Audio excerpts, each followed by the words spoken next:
Meanwhile, in this joint, two-stepping, getting the camera ready. My wife eating a bowl of cereal like a 3-year-old, just like dancing around, eating the cereal and everything. I was like, damn, Y'all living son. life. Oh, I'm trying to be listen, like y'all. listen, bro. There we go. Oh, yeah. No, we was in this joint grooving. What's good? What's good, everybody? Young Quintendo Powers in the building. Nintendo, what up, bro? Oh, man. We out here, man. We out here. Welcome. It's another Friday. Yes, Get some sir. air horns. How's that air horn leverage? Sounding cool? Sounds air horny. Bet. Air horny. That's the name of my new Viagra pill slash shoe brand that's coming out. Air horny. Check me out. Yo, instead of Blue Chew, we're gonna drop air horny. Air horny. And then it's just gonna be like it's lit. And then you know what I mean? There you like jingle. Like when Popeye eat the spinach. Yeah, we in there. Come on, man. We come up with a new business every week. That's right. Y'all see what type of Friday it is in here. Yeah, pick up the new air horny. Sold in gas stations and Foot Lockers everywhere. Right beside the honey. Facts. If you know, you know. If you know. Facts. Yo, check it out.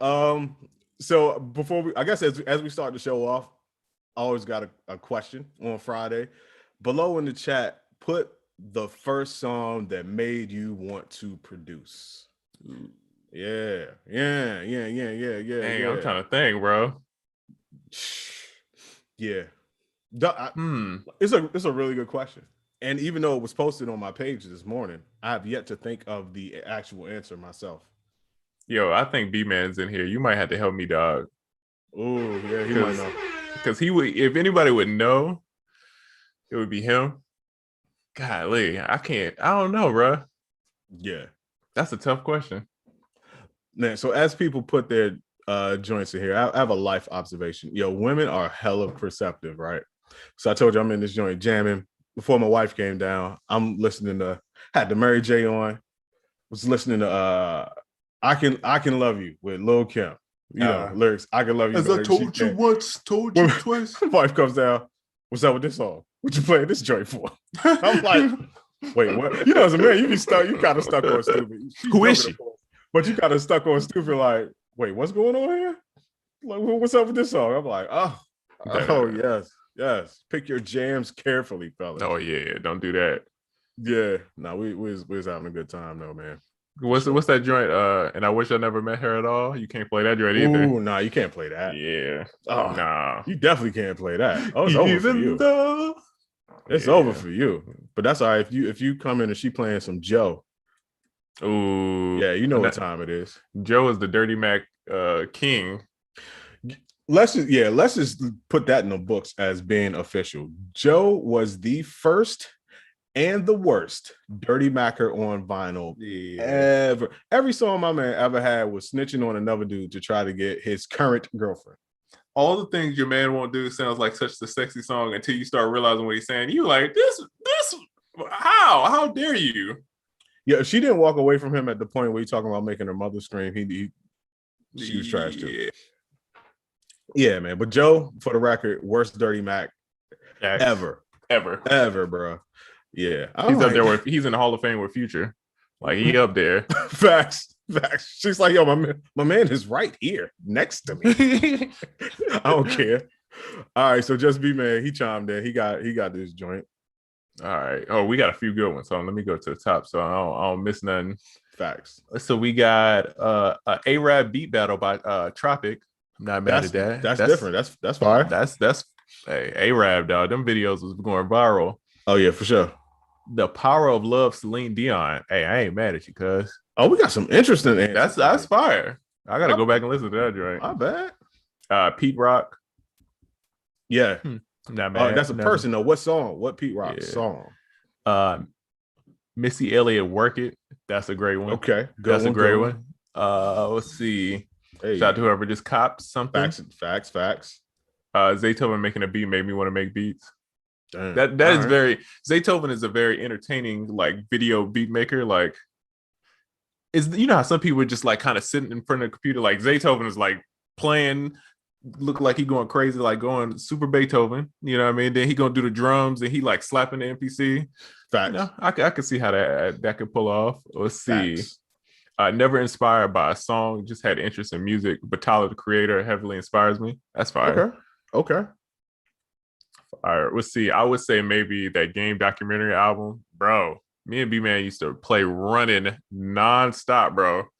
I don't have you pegged as a running guy, or a documentary was my joint that made me want to do it. Crazy enough, bro. That's like one of my favorite joints. Who did that? High Tech, right? Or is it Dean Porter? It was one of them. I think it's High Tech. Yeah. Bro, that beat is so cold. And B just did the sample joint, but that one Tim did on the documentary, the electromagnetic therapy. That joint is so cold, bro. Facts. I'm trying to think though, because I started making beats when I was 15, 14, somewhere around there. And it was a lot that happened all in that same time. B-Man had got Fruity Loops. So it was around that time. Then I had went to Virginia Beach and met this producer named Daryl King. He did like Gerald Levert stuff. So I'm trying to think. I don't know if it was like more situational or is it more like a song? You know what I mean? Yeah. If I had to pick, for me, it might have been Pete Rock. Pete Rock and CL Smooth. Maybe the song might have been Mecca and the Soul Brother. But at the time, I used to rap. I was rapping. I was a kid, but I was like rapping. And what was your rap name? Anomaly. Ooh. That's where that came from. You remember that? And that was the beat name after that, up until, like 2006. But anyway, I had a little crew. I was the youngest one in the crew and all that. But once I remember that pivotal time, I already had records and everything. I was collecting records, bringing my own samples to the studio so other people could make beats for me, for my songs. And I was like, I'm good at this. I know how to pick samples. I was heavily involved in the creation. And then after that album came out, I was like, you know what? The hell with this rapping shit. I'm gonna go ahead and just Pete Rock my way to the top. So that's what it was for me, for sure. Is that the start for most producers in that time? I don't know about now, because I feel like now producing it's sexy, right? It's cool to be the producer, but at that time it wasn't the cool thing to be the producer. Not like it is now. I mean, it was always like interesting, but it wasn't like glamorized like it is now. It was because I wanted to be a rapper, and then I realized I was terrible at rapping, and then it's like, all right, I can make the beats though. I'm not bad. Dog, yeah. This is decent. This was probably like 93. This is way back. This is 93. Like I said, I was young, but I was good at rapping. I'm not even gonna hold you. I was really good at it, but I was like, the hell with this. This is way more interesting. And at that time, you're right. You had to want to be a producer. No one even knew what production was. It wasn't like a whole bunch of stuff highlighting producers. You didn't know what producers used to make music. None of that. But like I said, I was with a crew, ASRs was popping and we going record shopping and all that. So I kind of knew. So I was already in the lifestyle just as an artist. And I was like, yo, the hell with this, bro. So shout out to Pete Rock, man. Shout out to Mecca and the Soul Brother. That's the album for me. Hey. Yeah, rapping was not going to be my forte. I was like 14 years old doing diss tracks on Nickelodeon Stars with B-Man and my other cousin. Jeez. And yeah, it was terrible. Diss tracks. Yeah, we were dissing Nickelodeon character. It was bad, bro. We was out here, bro. Yo, your life was real. Yeah, we was out here. We was real life gangsters. Facts. We'll see. Nice Misfit shirt, Trizzle. Hey, appreciate it. Hey, what you rocking? Oh, fire. Yeah. Fire. You know what I mean? NERD tape you, yo. Classic song, one of my favorites. I'm not mad at that. I'm not mad at that at all. I'm sure. Let's see. Just want to let y'all know, between the podcast, the Total Oracle bundle, and the Ultimate Producer Pack from the Producer Kid, y'all set me up better than I ever could been starting my brand. Hey, appreciate you, man. Much love. I got an air horn just for you. Oh man, I want to screenshot that one. That was a good testimonial, my brother. Yeah, much appreciated. I'm screenshotting that, cuz. Thank you. Appreciated, bro. I didn't turn on the whatchamacallit this week, but that's all right. Anyway, I know we got some questions. Okay, here's a good question. Are hooks more important than verses? Yes, definitely. For sure. 100%. Definitely. Yeah, you could argue us on that one, but I'm pretty sure you'll lose. I can name you so many songs, especially of late. I can tell you the hook, and I have no clue what the verse is. I mean, even think about and not even making fun of it, because I really enjoy this kind of music, but like Young Thug and like Playboi Carti, a lot of times you can't really understand exactly what they're saying in the verses, but you know what it is, you know what I mean? And that hook Yeah. just kind of brings you in. So, you know. Well, I mean, ask your girl. But seriously, like, okay, women generally, like, let's just take Nas, for example. Like, women know who Nas is. Not a lot of women know a full Nas verse. Yeah. Right? But they're gonna know a hook or something. You know what I mean? It's just a lot of songs. Like I always say, go look at the women when it comes to music. That's right. The hook, they're gonna know the hook. And you know, if you catch a dude singing or rapping a song, he might be doing the verse, but a woman's always gonna do the hook. Yep. Women are the best A&Rs in the game. Women and children. Yes, sir. That's why we saved them first when the Titanic sank. Yeah. Because if a kid knows a song, it's a hit.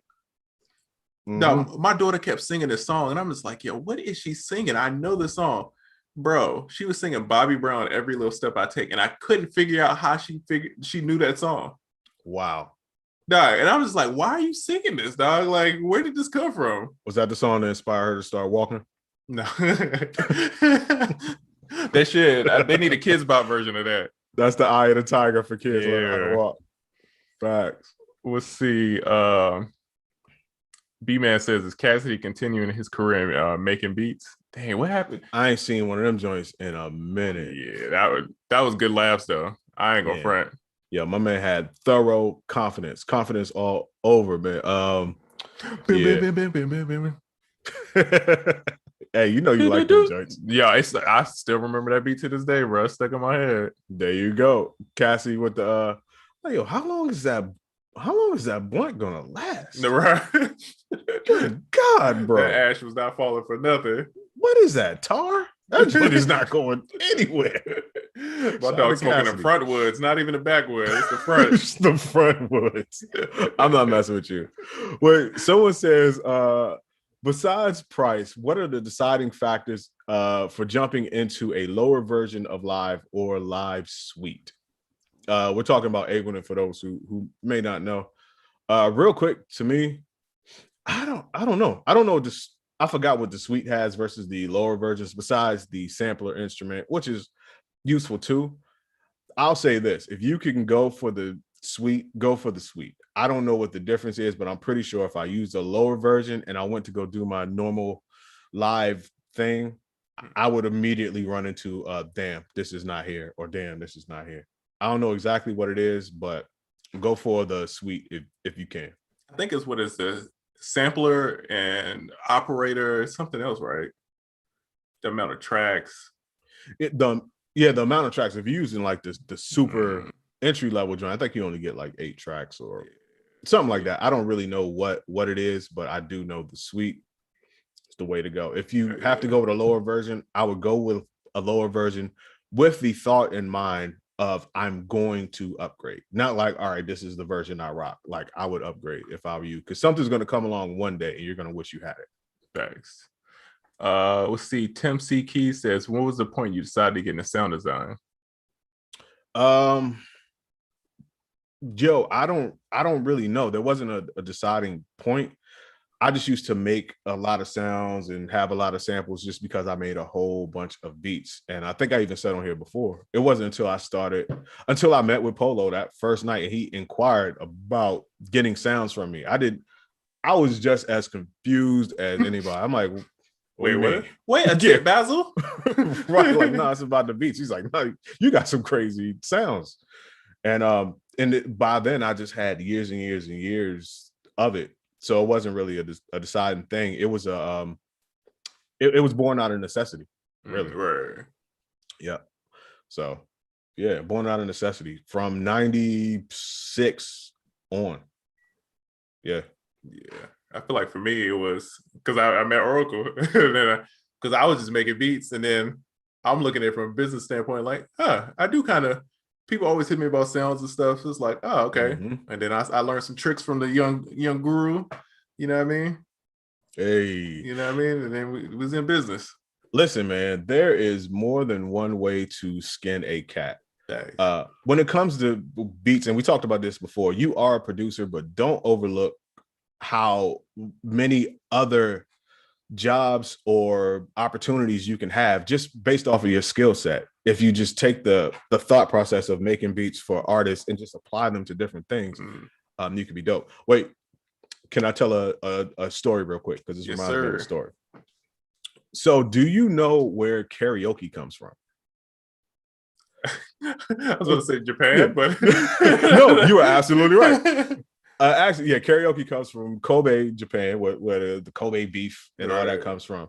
But anyway, there was a guy in Japan. He wanted to be a famous musician, and I'm gonna really condense this story as much as I can. He wanted to be a famous musician, and he had not much success in music. He had a little bit of success, but nothing worth talking about. But anyway, in his town or just in that part of Japan, on the weekends or wherever, they would have like these community sing-along type joints. That was just like the thing to do, go sing along. Somebody would play the guitar. So he was like, bet I'll just start doing this because I still want to do music, even though I'm not a famous musician. So he started doing that. A dude that used to come to his sing-along joints regularly was going out of town and was having something. He was like, yo, you're my guy and you can't go out of town with me. So can you record some of your music that you do here and I'll take it out of town and we'll sing along to the recording at my event. So, and then the dude was like, yo, that's work, because the dude paid him. And then homeboy was like, yo, I could just sell recordings of my music and like basically multiply myself and make some bread. So that was how he first did it. And then so anyway, people started doing that, and it was like used at a lot of venues where there would be an orchestra. But people would come in, and one day some guy was like, "Oh, the orchestra pit is empty. Like, where's the music coming from?" But anyway, the word karaoke literally translates into empty orchestra, just like karate translates into empty hand. So, yeah. So yes, it's empty orchestra. So anyway, the guy made a machine called the Juke 8. And that was the first karaoke machine. He sold it to a few bars and stuff in town, but no one used it. Like for years, I believe, like no one ever wanted to use it because everyone was scared to get up there and sing. So what he did is a smart guy. He hired a beautiful woman to go around to all these bars and be the first one to do it. And that's how it caught on. And then everybody else started doing it. And that is the story of karaoke. Dang. And that, it just reminded me what we were talking about. Like, homeboy wanted to be a musician or whatever, and it didn't really pan out for him, but he still had the skill set. So he just thought about it a different way, applied it, made a business out of it, and now it's something that we do all the time. And he probably at the bank, like, haha. Right. Facts. I do what I want. Facts. So and shout out to him for doing the lovely ladies trick. That's like the oldest club trick in the book. Yes, indeed. Because people don't want to get out and dance at the club. So it's like they always had a group of people they invite out that they know is going to turn up. You know what I mean? Which makes people feel like a little more relaxed. Like, all right, cool. They out here dancing. Let me go dance. You always need that first person to set it off. Yes. And a beautiful woman will usually set things up right for you. I'm not even going to lie. When I used to go to open mics and pass out beat CDs, that was a time when everybody would just throw beat CDs away. Like, somebody hand you a beat CD, and if they didn't really know you, they might throw it away. But I always put like beautiful women on the actual CD. So when people made the CD covers and all that, like actually stamped them onto the CD, and no one ever threw my joints away because they thought it was that talk. 48. Yep. You know it. Yeah. You know the talk. The talk. You know what I mean? 48.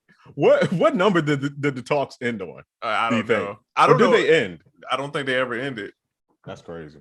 And for some reason, 48 is always my reference. It's like, I don't know why that number is significant, but it's always 48. That's always what my mind goes to. I don't know if your knowledge impresses me or disgusts me. We'll figure it out. A little bit of both. A little bit of both. Let's see. Oh man. Let's see. And a side note, I hate karaoke, bro. That's the one thing I hate, bro. Have you ever done it? Yes, bro. I hate it, bro. Because I don't enjoy hearing people sing live. Like, I don't like live concerts to hear people sing live for some reason. It's like I'm going to hear a worse version of the original record. And in karaoke is you're hearing the worst possible version of a record. True. So it just annoys me after a while. I'm just like, bro, I can't do it. I've never done it, but I do know the trick to surviving karaoke night and having a great night is you have to be Drunk. more drunk than the people on the stage. Okay, that's what I was going to say. You got to be You got drunk. it. Yeah. Okay. Yep. Let's see. Hold on. We had a few more questions. Oh, shout out to my brother, Young Just Be Man No DJ. He says, "What would be the first plugin or audio effect that you guys found early on in your careers and used them until they played out?" Oh my god, it's a few. Whoa. Battery 3. Oh, 100%. Shout out to Battery. I Viking pillaged Battery 3, dog. I went through and used that marching band joint. Oh, oh my god, that was no tomorrow, dog. Rodney Jerkins and everybody around that time was killing it. I think Rodney Jerkins stands out in my mind. Yeah, Cox. Yeah, man. Battery 3. So that's going to take me back. I'm going to think back to at least my Cubase days. Hallion. Ooh, good one. Hallion, Giga Studio. People don't know about Giga Studio. Intacct. Ooh, yeah, that was you put me under that. I didn't know about that one. No one knew about Intacct. That was a secret weapon for a lot of your favorite producers. No one ever knew about Intacct. Intacct, I was explaining on here before, but it was Kontakt before Kontakt. It was a single joint. You could load up a single instrument. I think Native Instruments had Intacct, and then they had Impact or in something else that had sounds, but Intacct was like the sample player. Far cry from Kontakt, but when I tell you some hits, some of your favorite jams got made with Intacct, believe that, because I used to make Intacct kits. Matter of fact, I gave you when I first met you, I gave you them Intacct sounds. I made a beat, I swear to you, right before we got on here, that I use a sound that came from one of them little packs that you gave. I found that joint. And it's the sound starts with like NZA. I always remember that, and that's how I could always find that sound. And I just used it, bro. Like literally, like right before we started this joint. My man, yeah, them Intacct sounds amazing, bro. Hey, I got them joints 8 years ago. 6. It's been a minute. It's been a good while. They stood the test of time because they were just like different. So it's hard to date a lot of those sounds because they were just so odd that they will always continue to be odd. That's facts. And then I say Effectrix was my other joint. Oh damn. Facts. Shout out to Young Realistic too. My bad. Hey, Young Realistic. Oh, I saw he put a subtle flex. Oh, hold on. First, before I get to that, shout out to Rich from Anywhere in the building. Shout out to the homies, man. Yes, sir. If y'all ever need Facebook or marketing advice, those are the guys you go to. If we have questions, that's who we hit up. So yeah. So here's Realistic subtle flex. I don't even know if he meant to flex, but it is a flex. He said, "What up, guys? Sorry I wasn't there last week. I was mastering a track for Talib Kweli, Just Blaze, and Pharoah March." Yeah. That's a flex. There's nothing subtle about that. Yeah, it's the casual flex. Like, oh yeah. There you go. Yeah, there you go. Some of hip hop's favorite artists, just mastering. Hey, listen, man. No sleeves for you this summer. All flex. No sleeves. Shout out to that though. I see you working, man. Hey, he came out here. He came to the A and hit the ground running. Man, that's what people do. Like him, Jay Black. Jay Black, man. He ain't look back. Same deal, bro. And I want to say, and Jay Black is probably not in here right now, but I think our live event was one of, if not the first thing he did out here that like kind of connected him to other people, or maybe like just the first producery type of thing he did out here. So, we're going to take the credit for that because he's not here to disprove it. So shout out to Jay Black. Shout out to Young Realistic for sure. And wrapping up the plugin conversation, this was not one of the first plugins I started using, but this is a super duper slept on plugin that I feel like I have to bring up. And you heard me talk about this before. And that is it's called STX something. It's called Sonatex. Oh, STX I know what you're talking about. Something. Listen, man, because I just revisited it. I use it a lot, but I just had to think about it. Think RC20. It came out way before RC20, and it has more features than RC20. Like, it's no like reverb involved. It's just strictly, it mimics the process of old records, like from like the compression of how the vinyl will go to the distortion, the tape saturation aspect. Then there's a vinyl tab with the wobble and all that. Then there's a noise tab. Then there's a sampler tab where you can mimic a sampler. So you can literally line up different parts of. It's amazing, bro. I will say that. Oh, yeah. It's super amazing. I love RC20 and all of those other things, but this one's just a bit more in depth and super slept on. Now, the downsides to it, I think it might only be for PC. Ooh. And it came out so long ago. I think they only have a 32-bit version of it. I still use it. If you got a PC, just use JBridger or JBridge, whatever it's called. And you can still use all your 32-bit plugins like real easy. But that joint, if you have a PC and you got JBridge, get that joint. RC20 is cool. All that's cool. But this joint is the bee's knees for real. Let's bring back T-Rex, guys. Come on. Wow. T-Rex, bro. That joint was trash, low key. And I don't know why I kept using it. We'll see. Synthwiz says, happy Friday, good people. Do you ever use a touch of reverb to help glue your mix or create a vibe on your beats? Yeah, all the time. Facts. Yeah. Vibe, yeah. Not so much in the gluing aspect. Yeah. At least I don't think of it like that, but for the vibe, for sure. Yeah, I don't. And I mean, Realistic is better at mixing. I could just tell you how I know. I group all my music together and I affect, individual stuff, but then I have a group on the music that certain stuff gets affected also. And then I do all my drums and then my bass is separate. And then I just kind of level those out and balance them out. And that's kind of how I do it. So, it's a little reverb here and there on certain stuff. You know what I mean? Just to add that je ne sais quoi, Oh, parlez-vous français? No. That's all the French I knew too. That's it. That's croissant. That's it. Croissant. That's after that, I'm done. Facts. Hold on. We got a question. Why do some mainstream producers recommend MacBook instead of a laptop brands like Alienware or Razer? I don't know. I've never heard anyone recommend that, like saying it's better than, because I just think it's a preference of what people already use. And then they may be like, I just rock with Macs. Right. I don't rock with PC. Because I mean, if you think about it, 99% of the software is the same. And I don't know. So the software is going to function the same. It's going to work the same on all systems. And furthermore, I don't think I've ever heard anyone say that. Yeah, and I'm the self-proclaimed Mac guy. I still produce only on my Mac. For some reason, I haven't installed anything on my new PC. Because I kind of like having it separate, like having this for the podcast and doing work stuff, and then having my laptop to cook up on. And I mean, it's all a preference. You get more bang for your buck with PC. I'm not even gonna cap, but I still prefer my Mac. But if you're looking for power and all that, PC is where you go. If you're looking for like lifestyle, then I say Mac. Yeah, I think it's a matter of like you said, matter of preference. It's like, why do you drive with the steering wheel on the left side versus the right side? I'm like, well, that's just what I'm accustomed to. But it's not like having it on the right side is worse, but this is just what I'm accustomed to because of where I live. And I think a lot of it has to do a little bit with ego, because if it don't really matter, then and you have one or the other, you're going to champion the one that you have. Right. Because you don't want to look like you have the lesser one. So top notch. Keep the most, not the lesser. Come on. RIP Pimp C. For sure. For sure. Let's see. DJ Watson says, what are your thoughts on letting artists get on your beats for free until you build a decent following and credit? I mean, it's a strategy. It's a strategy. It can work. I think it comes down to perception as well.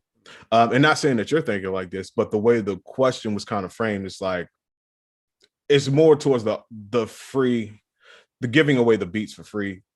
And my perception is it's a great way for you to showcase your beats and show that you make beats that sound dope with people on them versus just instrumentals. You know what I mean? So it's a great way for you to showcase. It's like if you're a photographer and you want to take pictures of people, but you don't have any clients, you're going to ask models like, yo, I'll do a free photo shoot for you if you just let me showcase the pictures. It's kind of like the same thought process to me.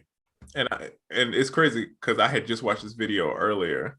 Benny Blanco, who, dog, if you look up his production credits, is stupid, bro. Like Katy Perry, like all them records. Anything you Yeah, think of Dr. Luke, he's probably involved. He's like in that kind of lane, right? he's Super dope fire. producer, right?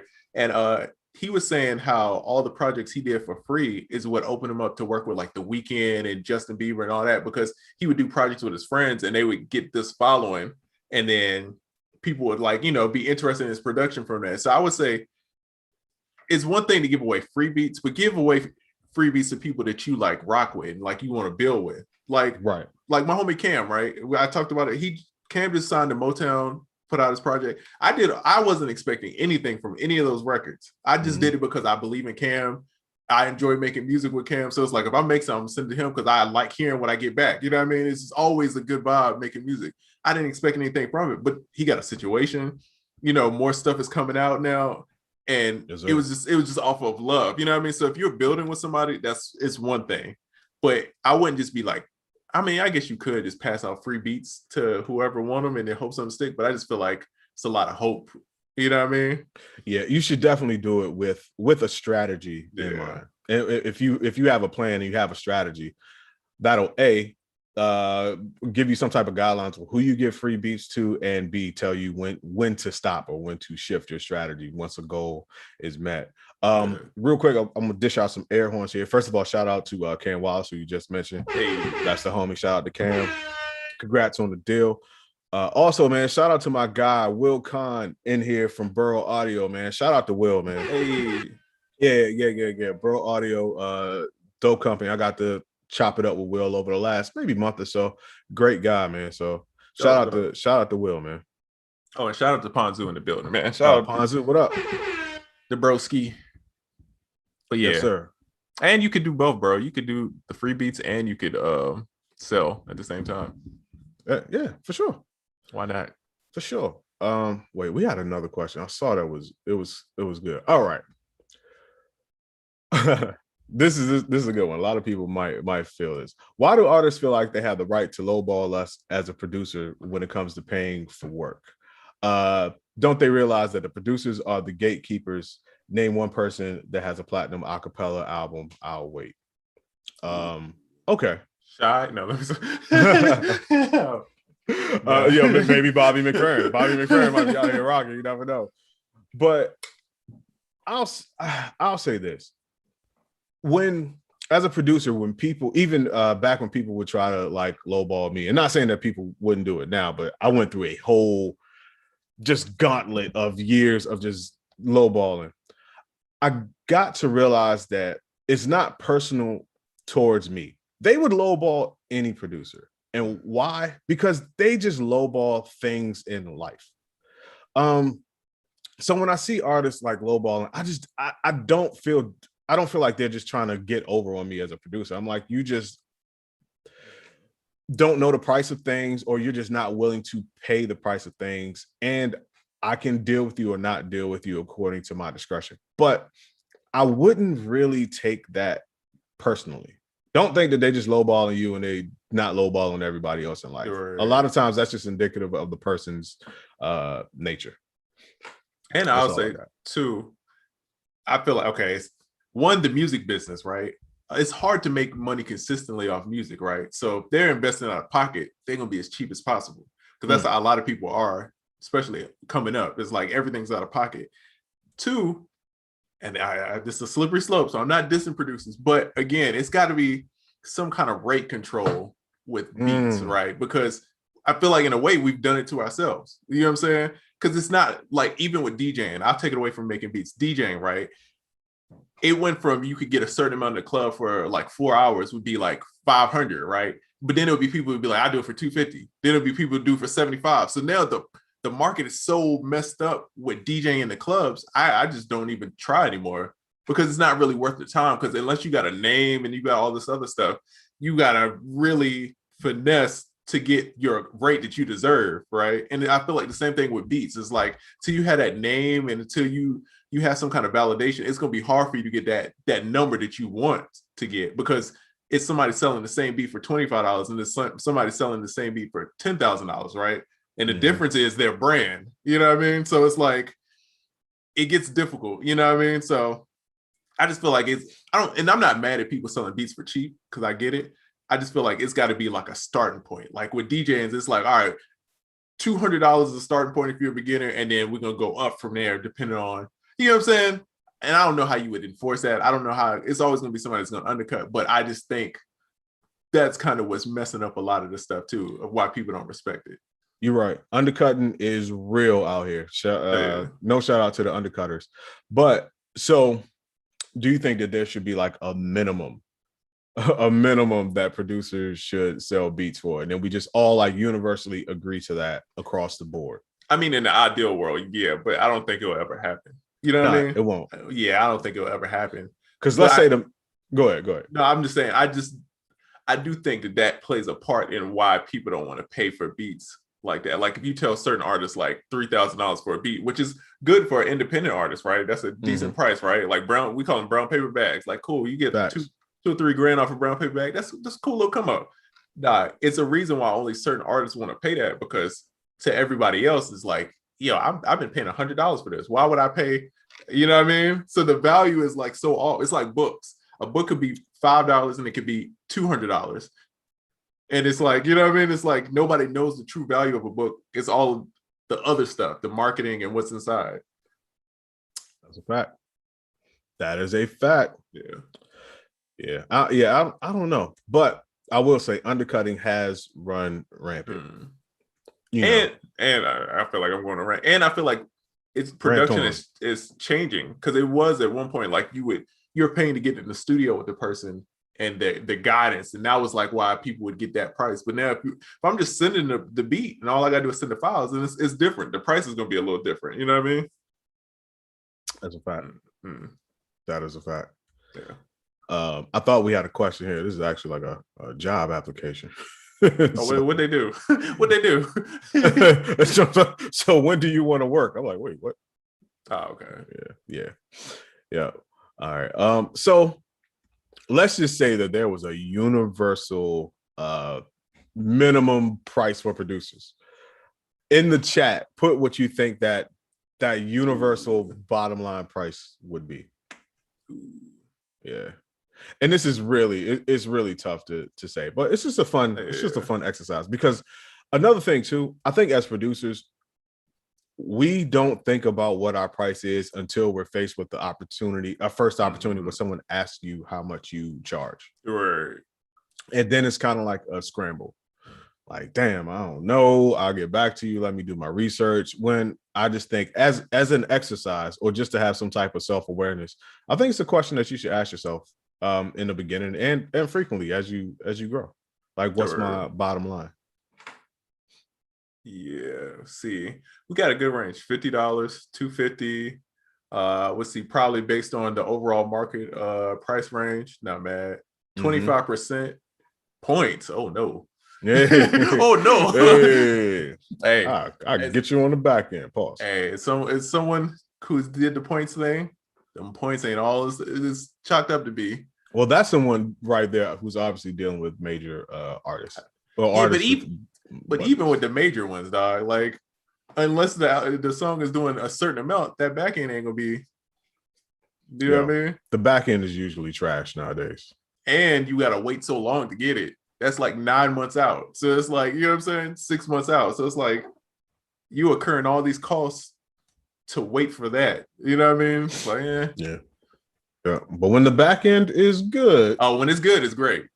Because we all got songs that we're still getting paid off of, and they yeah, when it's good, it's great, but if it ain't great, you know what I mean, right, it's a little shaky out there. Yeah Let's see, tell the weed man to sell a price. Hey.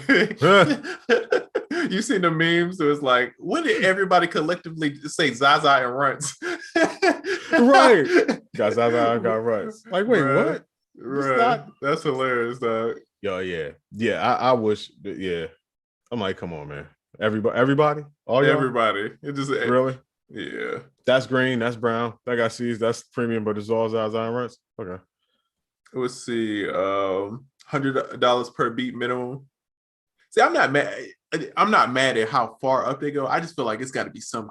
I don't know, man. To be honest, I have no idea how you fix this problem. You know what I mean? Yeah, it's not. Yeah, it's not even a real answer because even if, let's say, universally we were like $100 minimum, it may be somebody out here with $20 beats. Like your beats sound like they should cost $20 or $10. Yeah, and now, you know, that is blockchain, fungible tokens. That's just my answer for everything.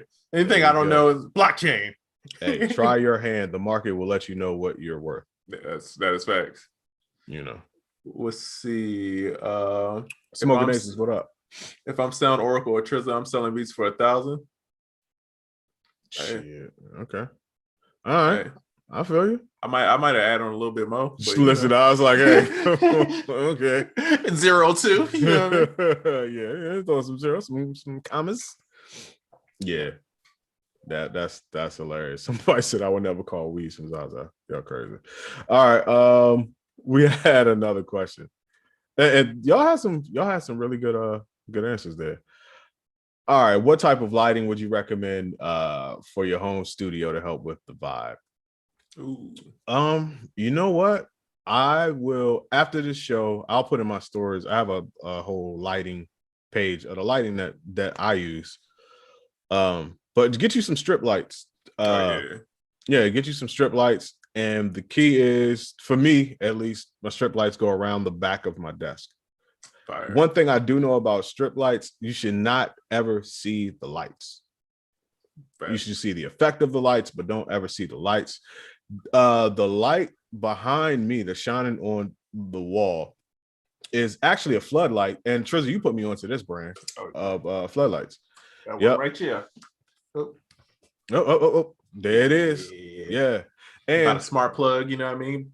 Facts. I don't know if people could see, but when I do the show, I'm gonna try to slide out the way a little bit. There's a table behind me with a floodlight on it. And that's what's shining on the wall. And it's the same floodlight. I need to figure out a better way to put my drink because I just got mine sitting on the floor right now until I can figure it out. Yeah. The one thing I know, the further away from the wall the light is, the better it's going to be. Mm-hmm. And you want to put the light at your mid back height if you can, if you're doing backlighting. I do know that. I got all these, like, I have this random DJ light. I have no idea where to put this thing. Damn. It does look like a raven here once I turn this joint on. It looks like some 4 on the floor is going down, 130 BPM. You know what I mean? They call that douche music. Yeah, there you go. Facts. Yeah, but I have no idea like how to hang it up too. So I just got it sitting there. But I feel like me and you kind of got the same lights, Oracle. Yeah. For the most part, I got Hue light bulbs. I don't suggest those. I went all the way cheap. Yeah, in 2021, because when I I've been into the light game a long time, and I had all Hue bulbs, bro. I'm off of that now, but I got a Hue Bloom over here that's pretty cool. That's just their floodlight. But yeah, man, I'll put something in my story. But get you a couple floodlights and strip lights. You should be straight. What I do not like, and I hate to go against them, what I said, the nano leaf joints. I don't like those joints, bro. Oh, you know what else? I don't think you ordered Oracle. I have this it's like a space, like a galaxy joint, and it projects on the ceiling. Yeah. Bro, I love that. That's like, anytime I'm not doing a podcast, it's on and it like projects. It looks like the little nebula, and then it's like the little laser lights, and it like fades in and out. It looks like stars. I never ordered it. You told me about it the same day you told me about the floodlight, and I ordered the floodlight, but I didn't order that. I have to do that because that should look crazy. Yeah, and here's a suggestion: get it off like AliExpress, because people are just reselling them off AliExpress, and they're gonna charge you double. High. Yeah, I mean, it might take a little bit longer to get there, but like, check those right out. You probably get it like $20. Yeah, well worth it though. Yeah. All right, cool. Yeah, like I said, I'll definitely put the strip lights and probably even the floodlight in my story afterwards, because I've done thorough testing with the strip lights. I've had so many different brands and variations, and I finally found like a brand that's super dope. They bright, the adhesive is great, the controls are great, all that. That gave me a good idea for a blog. Hey, there it is. There it is. Oracle, you know what it is. You know what time it is. It's content time. Already know. You already know what time I'm on, bro. Young Will said he got Christmas lights all around. I heard Oh that, snap! bro. My dog in the holiday spirit. Yes, sir. Yes, sir. Real quick, while I look through these questions, because we do have a few more questions. If you have a question, like someone has in the chat, you can put it in the chat. But you can kind of, I don't even know how you get your question down here, but there's a little joint where these questions pop up. I don't even know how to get your question down here, but send them to us that way in case we miss you in the chat. Yeah. Somebody said something in here about they just bought a push and I lost it. Oh, I see it. Hold on. That was Young Panthro. Panthro, what up? He says, a question. I bought a push off eBay. Now, should the pads change colors over the years? Because whoever owned it turned these pads yellow. I'm trying to get my money back. Damn, you got the jaundice pads. Dang. Yeah, I don't know, bro. My push still looking quite opaque as it should. I don't know how you got that. My boy is sweating making them beats. Oh my god, cirrhosis of the pads. Damn, bro. Young Keith sweat over sweating. He was sweating on fingertips. My man eating Cheetos making beats. Put them Takis down. That's a fact. Damn. I don't know, bro. That's tough. Yeah. Hey man, eBay. I think they got that guarantee, right? Hey man, you might have to call it in. See, for a home studio, do you need to have acoustic panels in the background? Are you mixing? Because I'm not gonna lie, my room is none of my spot is treated well. Like I got bass traps in the corners. I got a few things on the wall to kind of deaden the sound, but I don't really mix in here, so I don't really care. Shout out to Young Realistic for Realistic is the reason why I don't have mad acoustic panels up on the wall. But I just think if you're mixing or you going for a certain look, then yes. Otherwise, I don't think it matters. Yeah, I went all for aesthetic and none for sound. Facts. Yeah, but I mean, it works for what I'm doing. You know what I mean? I'm just in the basement cooking up. Yeah, that's a fact. Let's see. Oh, okay. So H2O Av says pads get like that from smokers, which makes a lot of sense. I didn't even think about that. That does make sense. What up? What up? Zaza runts. Got the Zaza runts. Got the Zaza pads. Got the yellow pads. Runts pads, Zaza pads. It's that loud. Turn your push pads yellow. Damn. Somebody said faded glory pads. Oh, I almost spit out my drink. Damn, bro. Y'all wild. Oh man. Y'all super wild. Let's see. Damn. Okay, I got a question. And he's excited about this question because he asked several times. He says, Boots and Cats says, Big Bro Oracle, I want to make a drum kit. Please teach me. I'll give you some pointers. Book a consultation. It acts. Yes, sir. Let's see. Download.net. He said those some fake beats. No, they're not. I actually got these from Karen Civil. Come on. I got Karen Civil gave them to B Cox, and I was at the studio and he gave them to me. Damn. Look, you just got stunted on. Look at that. Yeah. Look at that. You tried to call my man out, now he's stunted on you. Damn, what Karen Civil ever gave you? Shout out to VA. Shout out to VA. You know, just hours of quality viewing, entertainment. Yeah. That's all. He probably don't know who Karen Civil is. Nah, he don't. Yeah, he don't. He's just trying to find his way in the world. That's cool. Yeah. What y'all sipping on? H2O, high quality H2O right now. High quality tequila, Terramana to be exact. This Terramana is pretty good. Is that the rock? Yeah. I got the Terramana Blanco today. Terramana and an acquired taste, but Terramana and grapefruit juice. Okay. Yeah. But yeah, this Terramana is on point. Mm-hmm. He says no, but I know Bagel Karen. That would make sense. I could see how you not know Karen Civil with no Bagel Karen. Got you. Gotcha. All right. Hold on. I had a good point, but I don't remember what it is. So I'll raise up one of these questions. Oh, we got quite a few questions today. There we go. And is this one getting cut off? Nope. Are producers the new band? Yeah. Pretty much. Yeah. We in the videos has took place.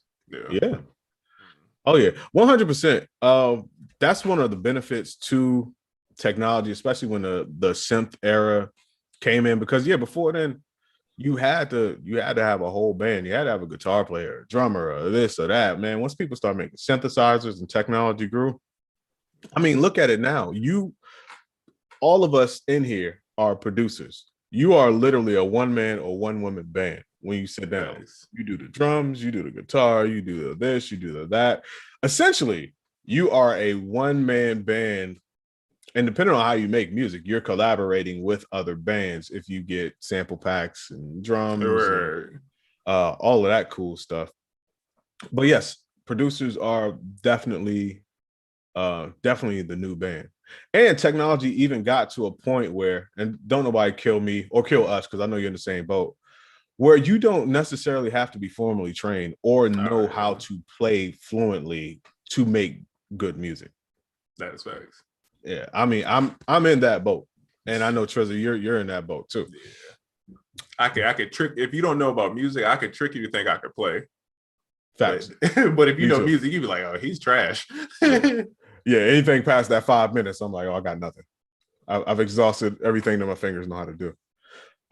But while it does sound like oh, maybe not a real musician, there have been real musicians. Shout out to B Cox. B Cox is one of the people that was like, man, the fact that you don't know how to play makes you make stuff in a certain way, and that's an advantage. And I think it was him or somebody else. They were like, temporarily, sometimes I wish I didn't know how to play, so I would do stuff a different way. And of course, the way we think is vice versa. Like, sometimes you wish you had the B Cox thing where you could just play fluently. But everything has its advantages. But man, shout out to technology. You don't have to be fluent in how to play to make good music. So facts.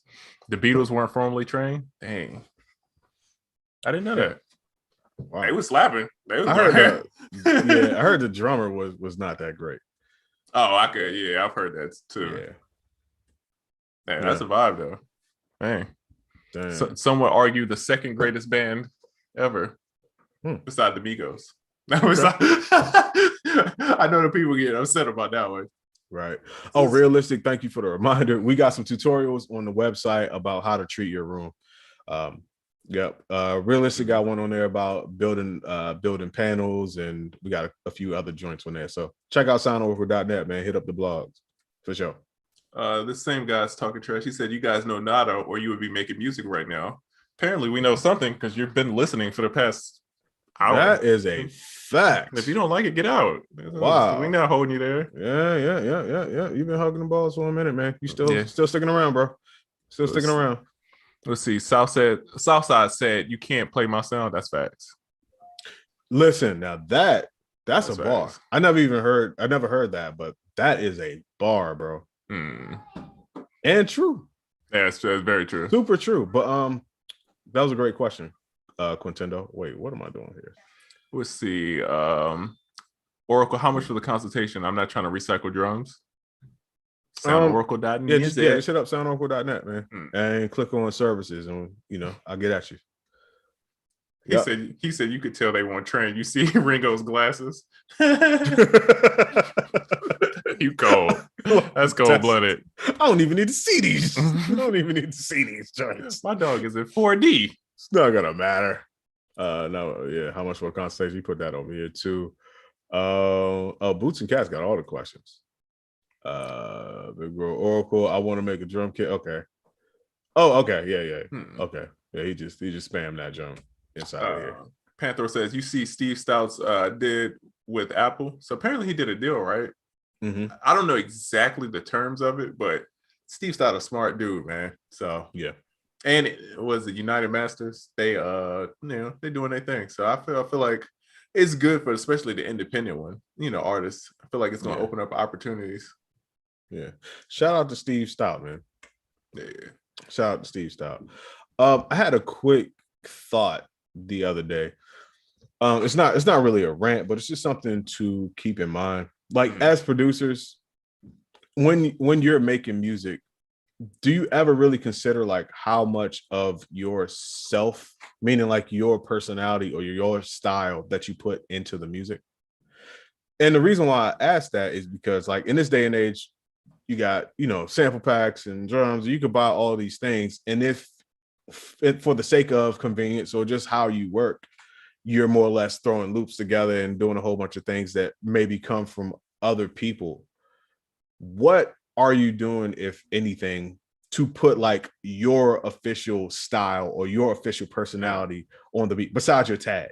You know what I'm saying? Yeah. Like, I just don't know how much producers really think about that. But you can get lost in this convenience and in this technology of just like, oh yeah, like, because if you, and let's say you got 5 sample packs and that's how you work, and then somebody next to you got the same 5 sample packs, y'all could essentially throw the same beat together if you just stacking stuff up. And how do I know his beat from your beat or her beat from your beat? Without, like, what do you do to put your style on it? I at least think we need to be we need to be conscious of that. And it could be technical in how you make the beat or chop it or whatever the loop. It could also be sonically. Like, certain things that you could do to affect or color or add some type of sonic character to the beat. Because certain people have a style of mixing or just a style of sonics that you're like, oh, like I know a Madlib beat when I hear it. And of course Dilla, but Dilla did he did it to the extreme in both cases. Like, technically he put so much of his personality on it, is immediately identifiable, and sonically he put so much of his personality on it, it's immediately identifiable. And same with like Madlib and certain people like that. But I guess it's more just like, as a producer, just try to be conscious of that every now and again as you're making a beat, and don't get lost and have your material define your personality. Like, have a personality. Okay, so this guy says, don't use sample packs, still digging the crates, which nothing against. I feel you. Oh, but, well, I'm gonna go in on that after you. But to me, it's the stigma of people they think sample packs are cheating, or they avoid sample packs, when literally you're kind of doing the exact same thing. Sample packs are just made for you to use. And then me making sample packs, my idea is me to make it so you could change it, right? And you use what I got as inspiration to change it.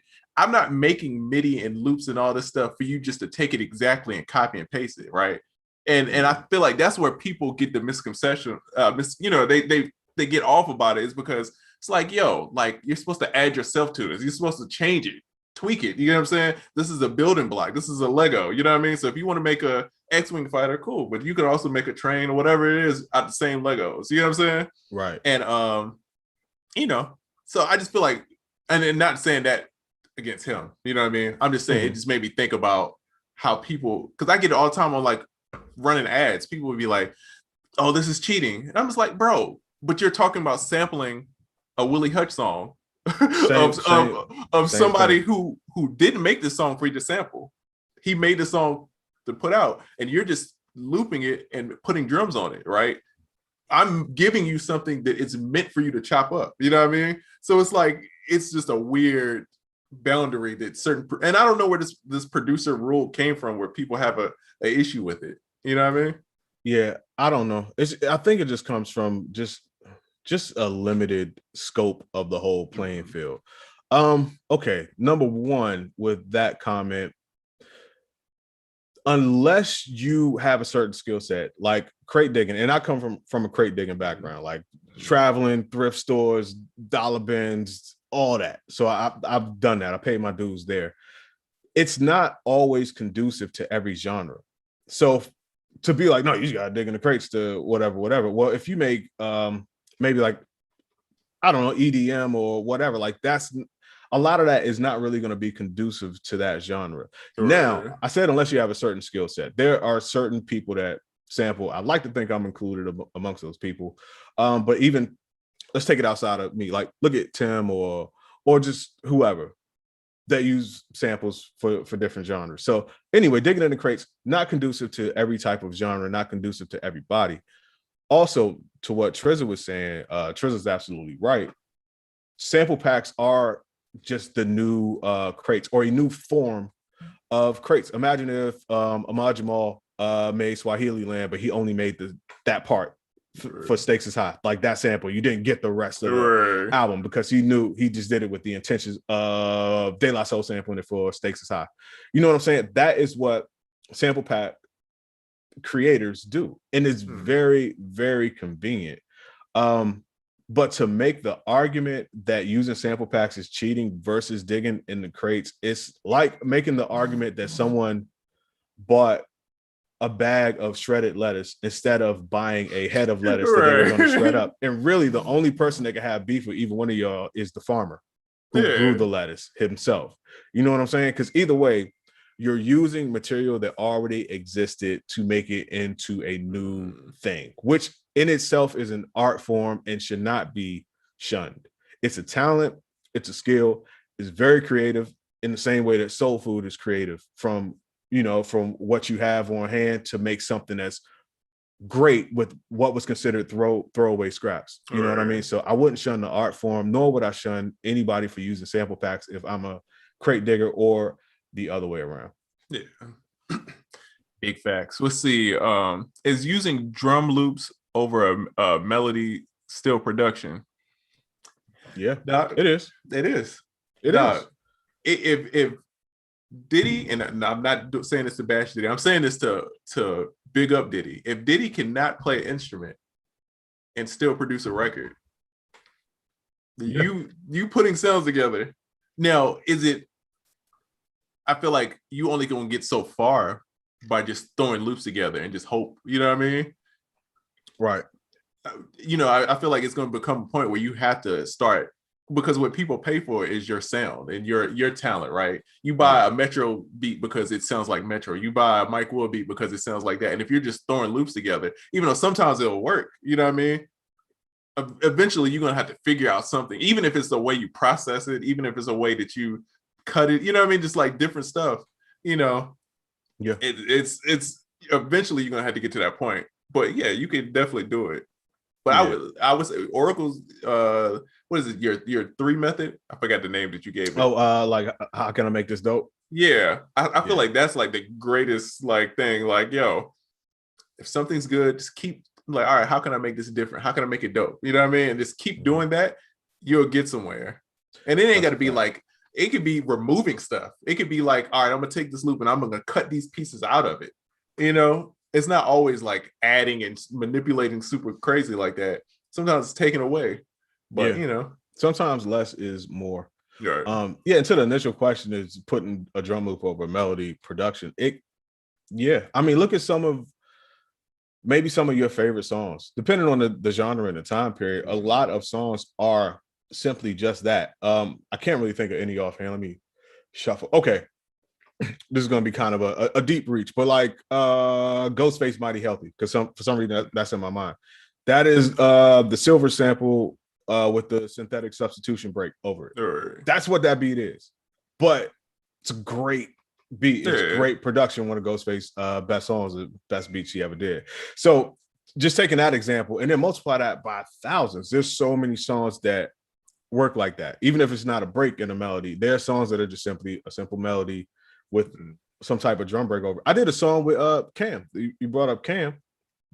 It's a simple melody, like a electric piano melody with me doing one of those breaks I made outside. That's the whole beat. Jamming though. Chris Cross's Jump. It's like 3 samples. It's like 3 samples just laid over top of each other. Yeah, Jackson 5 sample with the I forgot the name of the drum break, but it's the same drum break that Cypress Hill used for How I Could Just Kill a Man. Yeah. But same deal. Yeah, so a lot of it's taste, man. No, actually, my bad. Jackson 5 and Impeach the President break. That's what Jump is. Yeah. Let's see. You got to be creative in this producer fraternity. Yeah, to get super far, I think so. You know what I mean? Yeah. I mean, you should want to be. Yeah. Yeah, you should want to be creative for sure. Let's see. Oh, if y'all ain't took advantage of the 90% off total bundle, you tripping. I appreciate you, bro. Hey, listen, you can tell them, but when it's gone, it's gone. Yeah. Facts total bundle. I'm done. Appreciate you, Will, for sure. Shout out. And see, we still mad about people using loops from GarageBand. Nah, that was the stupidest thing, man. Man, yeah, that was dumb. Hey, that's what the loop was made for. I And think a lot of that was just people being mad. and we all had it. It's like if Yep. you got, you can't be mad at somebody for finessing it if you have the same thing. That's an equal playing field to me. It's like, yo, everybody had that loop. Dog, don't be mad because he made a hit out of it. There you go. I mean, what was the loop made for? Yeah. You mad because somebody used something for what it was properly made for and won with it. That's the thing. You're mad because he won with it. Yeah. And you should really check out what's making you mad about that. Because it's not the beat, it's not the sample, it's that somebody else won with something that you had. And that's a deeper issue that you might have. It's so many of these weird, I don't know where they come from, bro. The more I think about it, of like these producer rules that people have made up in their head of like, this isn't the real thing, this isn't this. And then most of the people that I find that keep saying that is either they sample like they're like super like boom bap sample heavy, or they're super tight beat and they're making a bunch of 808 Mafia beats. And it's like, you might as well be sampling them because you're copying everything they did. That's a fact. So it's like, you know That's what I mean? Super it's fact, like, bro. yo, why? Don't be mad at the next person. Everybody makes music differently. Let people find their vibe. You know what I mean? And be and have fun with it. It comes from, I believe, a lot of disgruntled producers, whether you're disgruntled because you feel like the game passed you by, things have changed, or disgruntled people are often the loudest people. And then when they find a group from being loud, you get people to kind of jump on the bandwagon. And then in my mind, these like ridiculous theories and rules get made. In the meantime, everybody else is out here winning. Too busy winning or trying to win to be mad at what somebody else is doing. Facts. Let's see. Smoking Aces says Umbrella was an Apple loop. That is facts. Come on, man. Bruh. Standard. A bunch of them Loving This Club. Listen, bro, they had a run. I could tell you some stuff. I'm not gonna blow people up, but I could tell you a whole bunch of stuff that you got that you don't even know that you got that hits. Just regular loops off of sample packs. And you got to remember too, sample packs are not new. I was into not creating them, but like it was a group of us that were really into sample libraries way back. What were the old ones called? Is it some World or the Kai? I know it was the Kai ones, and then it was the Kai ones were dope. It was just so many random companies back then, and that's back when people were like, you kind of knew about Big Fish way back then, but like no, not those. It was a whole bunch of just other random companies, and I think I got a whole library of that type of stuff. And it was a few of us that were in the know. But sample packs have existed for a long time. Now, here's what I will say might have been a little bit better about sample packs of old as opposed to the new ones. No one really made hip hop sample packs back then. If it was, it would not to shit on Big Fish, but it'd be like Big Fish, like hip hop drum, and it would be terrible, bro. Timbalicious. Like, like no one would ever use this type of stuff. But the stuff that people were using, because it was the only thing left to use, was not created for hip hop, but people use it too.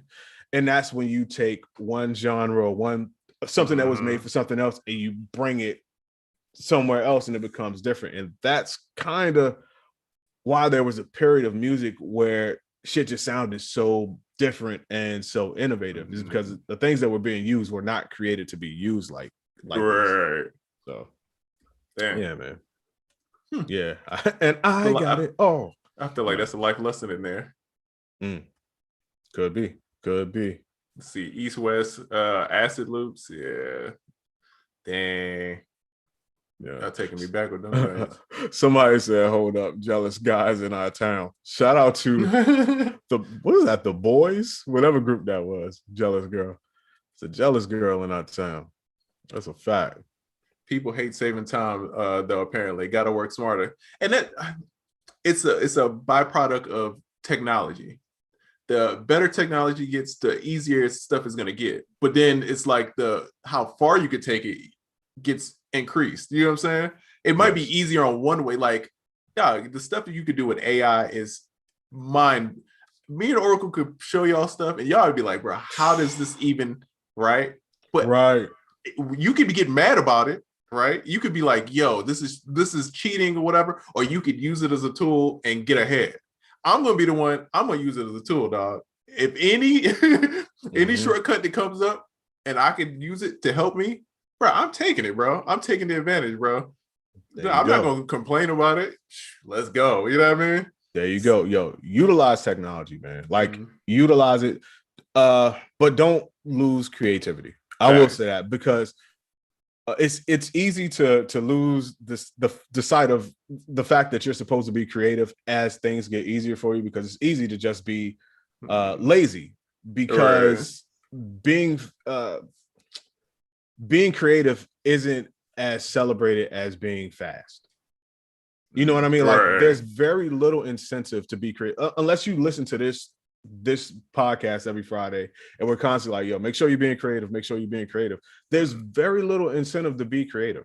Like you could put out 1 million beats that are technically good because they may come from 4 different people that made stuff to make you make good beats, and you just threw them all together, and there may be no creativity in there, but you can get paid for it.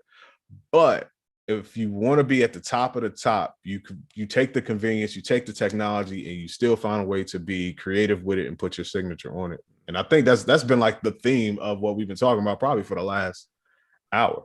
Yeah. Quintendo he said a bar. He said Game Genie sold millions. Bro, that is a bar. No, it's facts, bro. It's like, yo, people are always gonna look for the better way. And you could be either you could sell the better way or you could be mad. There you go. Hey, there you go. I'm selling the better way. Yep. Damn. All right. Hold on. I saw something that I thought might have been cool. I don't know. Somebody said I used Big Fish when I first started. Hey, man. Are they still around? I don't know. Dang. I don't know. It was a bunch of them kids that was so terrible, dog. It was like it was no point to even get, and not even just Big Fish, but like HHS was terrible. Oh, HHS was the worst, bro. Them was bro. So terrible. Yeah, they was the worst. Yeah, Big Fish was. I don't know. I actually did use something off of a Big Fish joint a long time ago. Now I think about it, it was an organ loop, and I got a placement with that joint. Helps that. Yeah, sir. I can't even front. But other than that, though, I didn't rock with Big Fish. Oh yeah. Did you see? You know who Kinky B is? No, I didn't know he was getting into the porn segment though. No. Kinky B is who's Kinky B? Jeezy's homeboy. Kinky B. What was the song? He mentioned them in a bunch of songs, but he was like part of Jeezy's entourage, and then he basically said that Jeezy lost all his street cred after the versus battle with Gucci, and that. You know, it was basically a sucker move that he did that to promote an album. Well, I mean, if you in them streets, I can see that argument. Jeezy just got married, by the way. Yeah, I don't think that's his goal anymore. You know what I mean? So it's like, listen, right? He's been engaged. He's been, and I bring up the marriage because, like, look who he got married to. Yeah, Jeezy's on something different now. Yeah, it's just can't be mad at him. Let people grow, bro. You can't be mad forever about it. You know what I mean? I mean, it is a wild situation. I ain't even gonna cap. That whole thing was wild, and I understand both sides. I understand Jeezy, like, all right, let's keep it moving, and I understand Gucci still being upset about that. I don't think if I was Gucci, I would ever forgive that in a way. You know what I mean? Right. But you know, it happened for the culture. Keep it pushing, man. A lot of times there's a penalty for growth. Oh yeah, but it also depends on who's penalizing you. Yeah, that's facts. Yeah, because usually the people that penalize you are from your past, and that's the thing that you moved away from in the first place. So, you know, that's facts. Oh, did you see that 2 Chainz went to the gas station in Atlanta and they had bootlegs of his CD? Nah, but I hope he threw them in the floor. No, he bought them. Oh shit. Yeah. Shit. He know the hood hustle. Okay. Do you have to clear drum breaks or drum loops? Depends on who you are doing them for. Yes, I've used drum breaks and drum loops on certain things, placements, and I didn't have to clear them. And also, let me think of a good one.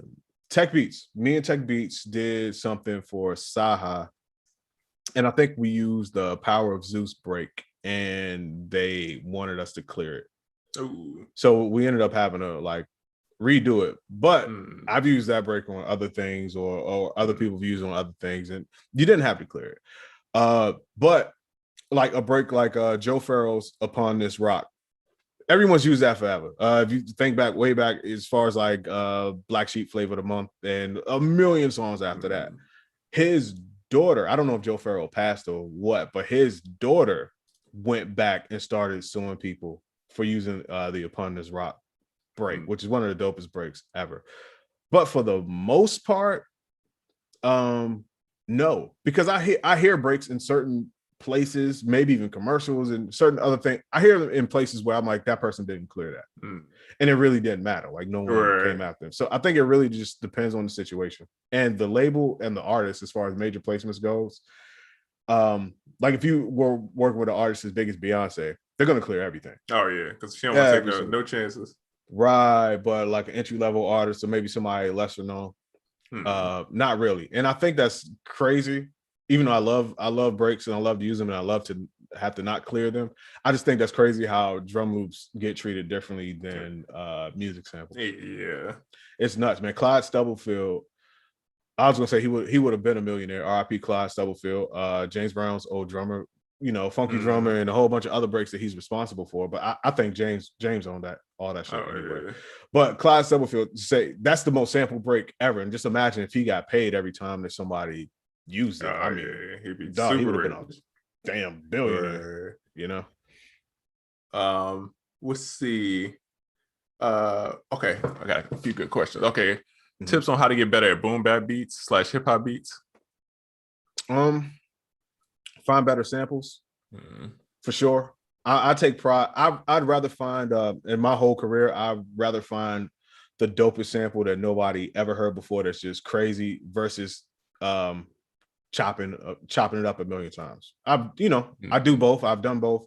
But to me, it's just something about like you just play something and people are like, yo, what the hell is that? And Trizzy, you've been in the studio. Like I just got a whole library of like you just hit samples and it's just like, damn, what the fuck is that? What is that? I just want one of them hard drives. Just let me borrow one of them joints. Yeah, so I take pride in that. So that's one way to get better as a boom bap producer. And then just sonically, worse is better. If that makes any sense to me. Like the idea of perfect or clean or sterile sounds is not appealing to me. So that's hence the tape decks and old types of things. And but just being creative, man, and finding the dopest samples, and also drum programming goes a long way. Drum programming goes a long way. And if you want to make your boom bap beats sound a bit more modern and you're using break beats, just make them shorter. Just make your drums shorter. And that'll make them sound more modern. So that's just putting more less like decay and release, and just making your drums a lot shorter will make them sound more modern while keeping that same boom bap characteristic. My advice is go study Knots. Go on Instagram, see what Knots is doing. 100. What that's where you need to go. That man is everything I just said. That's him. Is any and every Knots beat video. Yes, facts. Yes, sir. Boy Wonder says, what do you think about the new movement by songwriters organizing to stop major artists from taking part of publishing when they didn't write any part of the song? I don't. It's tricky. Yeah, I don't know. I don't really have a dog in the fight, but my gut reaction is I don't think that's right. Here's the thing. I feel like songwriters, they're gonna have to figure out how to do their business better. Songwriters, to me, get the bad end of the deal. And producers, we get advances, we get money up front. Songwriters, a lot of their stuff is on the back end, right? A lot of it. I mean, people like Sean Garrett changed that, and like The Dream, they like made a precedent to like getting paid up front and kind of demanded that stuff. But most people, it's not like that. And just the way, their publishing deal, all that stuff is it's kind of tricky, bro. But if you write a Beyonce record, you think Beyonce not taking 15, 20%? Yeah. And do you think I'm not giving Beyonce 15, 20% to put this record out? Talk about it. If Beyonce say, you got to give 15% to put, so I can put this record out, here's 20, my G. Let's run it up. You know what I'm saying? Like, that's how I'm thinking, because what's the incentive? She wants to, you know what I mean? So certain artists, you're gonna have to give up, you know what I mean, publishing for that. I mean, I would expect to, you know what I mean? Because they need a piece of that too. They're gonna be performing, they're gonna be doing all that stuff. So, you know, I get why songwriters are upset, and I feel like they do gotta switch how they get paid. But I don't know about stopping artists from just taking any publishing. Yeah, something just in my gut just doesn't feel right. Yeah, about that. But I do agree, songwriters do have to figure out how to do their business better. Because even like think about the people you named, Sean Garrett, The Dream. It almost seems like as a songwriter, you have to reach a certain plateau before you can start getting paid properly. Whereas as a producer, if you've never had a placement before, but you have a placement opportunity, you can immediately start talking about points and splits and blah, blah, blah, blah, blah. But as a songwriter, some people look at you like, man, what are you talking about? But if I'm a songwriter, I'm like, so wait a minute. You mean everybody in this room has a known method and hierarchy of how they get paid, when they get paid, what they're supposed to get paid, except for me? Like, no, that's crazy. So I agree that what you said was really a bar. They need to figure out a better way to do business, but I don't think penalizing the artists that's not gonna happen. Yeah, even though I understand where y'all coming from, I just don't think that's it. Yeah, and I would have to, you know, see the whole thing, but it's certain artists, like big artists like Drake. That's not a good example, because people always like compare him to him not writing his stuff. I'm trying to think of somebody who's just known for not writing their stuff. Like Katy Perry, right? She's a writer, but a lot of times she takes records, right? Mm-hmm. You think as big as Katy Perry is, she gonna take a piece of that, bro, and you're gonna give it to her, and it's gonna be cool because y'all all gonna make millions together. You know what I mean? Right. So it's like it's a give and take, man. You can't be afraid to give up certain pieces, but I will say songwriters get the super dirty end of the stick. You know what I mean? That's a fact. Let's see. Dirty end of the stick. I don't know why. That's a name for something. Beats Music, what up, bro? Young podcast producer, spare them hearts for Beats Music. This is a random question. He says, has any female artist ever tried to take extra publishing because they have a fatty? I don't know about that. Not in my experience. Only talent. Yeah. However, I wasn't the one doling out the publishing. Now, whoever was doling out the publishing, they have a better story than we do. That is true. Yeah. Who made the VST called Purity? Why don't they update like Nexus? That's a FL Studio thing. Yeah. Did Image Line make Purity? Or I could be wrong. Yeah. I think so. I'm pretty sure. I mean, it's tricky with plugins too, because people bootleg and do all that stuff, and it's like sometimes it's not. They spend all this money to develop and do all that stuff. You know, it's kind of like, why are we gonna keep updating if y'all gonna keep bootlegging? Ain't that what happened with Salim? They just like, forget it, bro. Yeah, they was out the game. They was out the game. Oh man, that was like one of the most. Oh, I love Salim. Whoa. Wow, and it has so many third-party packs that people were making. No, if you use that joint, you could have like 200 third-party libraries and just rock out forever. Oh, okay. Apparently, is it? I don't even know how to say it. Luxinox. I don't know what they do. Boots and Cats put it in there. Whoever made Purity. So if you're on IG, you can see that. Let's see. Writers get around 10%. No, that's not necessarily true. Nah. No. It's not. In a lot of cases, it's really not. I mean, if it's two people, say it's a writer and a producer, it's normally 50-50. And then depending on if it's more writers, who writes what, different amount of producers, writers, it all kind of gets divvied up a little bit different. I think it's 25 for the hook is like the thing, and then 10 for the verses, and then like 5 for like the bridge or whatever. But it's always it's always like negotiable. You get what I'm saying? It's never like a standard. I mean, it's just like that's a rule to go by, but it's never like this is what it is. Yeah. But I will say a lot of times it's low. Oh yeah. Compared to other people involved. It's low. I mean, but you gotta think too, most of the time it's 3 or 4 writers on one song, on pretty much every song you hear. You know what I mean? And 3 or 4 producers at this point too. Yeah. So is that right though for her to take a piece? Right and wrong is subjective. I mean, because if it's Beyonce, I feel like it's right. Because I know what I'm getting if I had a Beyonce record, right? And Yeah. I know what she's bringing to the table. If it's random Joe Blow, that's just off the street, and then they're taking a percentage, that's where it gets a little tricky because I don't know what they're bringing to the table. You know what I'm saying? Good point. Yeah. Okay, Quintino has a really good question here. Mm. That feeling you get when you first hear a song, does it ever return? Ooh, chasing the dragon. Yes, yes, it does. And I'm gonna tell you the times I know when it returns. To a lesser degree, maybe the second and third time you hear the song. When you're drunk. Well, okay, maybe three instances. Okay. So to a lesser degree, the second or third time you hear the song, it's still kind of that. When you're drunk, as Trezor said, for sure. And if you haven't heard a song in a very, very long time, years and years and years, and then it comes on out of nowhere, you may get hit with that feeling again. Even though it may be to a lesser degree, it's going to be really intense, just close to the first time you heard it. At least that's how it is for me. But I think that's a really good question. Yeah. I like that question, bro. See, Kanye got 50 people splitting publishing on one song, all 50 be Grammy nominated. Hey, it's plays you make for the money and it's plays you make to level up. You know what I mean? Yeah. They're not always the same thing, you know? So right. Chan Wick says when you're high. Yeah. Also probably. Yeah. Probably more so than when you're drunk.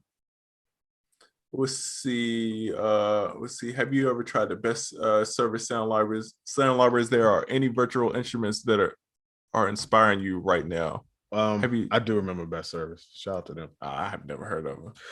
They're from way back when East West and all that. Okay. Yeah, Best Service has they have some dope joints, some dope pianos, and I think they may even had some synthesizer type stuff. But I know them and East West back then were really big on recreating acoustic instruments, and they were one of the best at it. Actually, they did have some synth and loop based stuff. None that I remember. They were pretty good. Yeah, got you. Just gonna ask again, do you guys mix your beats processing before sending to an engineer to mix vocals in, or do you mix your beats specifically to create a vibe and sound design first? For me, it's just to create a vibe. My mix on it is just how I like it to sound, but having an engineer or having in mind that it's going to go somewhere to be mixed, it takes a weight off of my shoulders, and I can get more creative with my mix. And when I send the stems, I may send a 2-track, like, of course you're going to mix it, but here's the general vibe I want. Because there is nothing worse than like having a beat that you made and you just send somebody the stems, and when they mix it, it's just like the drums might be way lower than you had them or way higher than you had. Like I have a certain, it's heartbreaking. Right. I have a certain way I want it to sound. Did you know that Madlib hated engineers, but he really just didn't like engineers because they try to clean it up too much.